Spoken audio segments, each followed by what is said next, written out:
Friends, welcome to my channel Easy 60. இன்னைக்கு NCERT class 9 ஓட chapter 1 exercise 1.3ல third Roman letterல third subdivision பார்க்க போகிறோம்.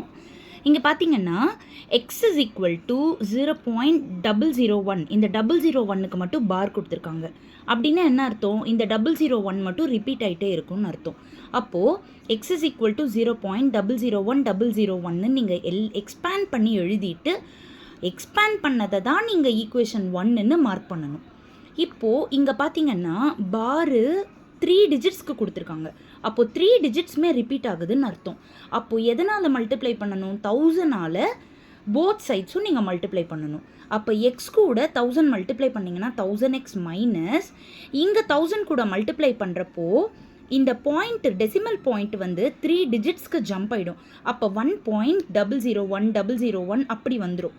இது வந்து நீங்கள் செகண்ட் ஈக்குவேஷனாக மார்க் பண்ணிக்கோங்க. இப்போது second equation minus first equation பண்ணணும். ஃபஸ்ட்டு லெஃப்ட் சைட் மைனஸ் பண்ணுங்கள். 1000x minus X is equal to இப்போ ரைட் ஹேண்ட் சைட் 1.001 மைனஸ் 0.001. இப்போது இங்கே 1000xல எக்ஸ் போச்சுன்னா இது எக்ஸ்ன்னு அர்த்தம் 1xன்னு அர்த்தம். அப்போ 1000ல் 1 போச்சுன்னா 999x இஸ் ஈக்குவல் டு இங்கே பார்த்தீங்கன்னா 001 அப்படி தானே இருக்குது. அப்போ மைனஸ் பண்ணுறப்ப டோட்டலாகவே உங்களுக்கு பாயிண்ட் பக்கத்தில் எல்லாமே 0 ஆகிடும்.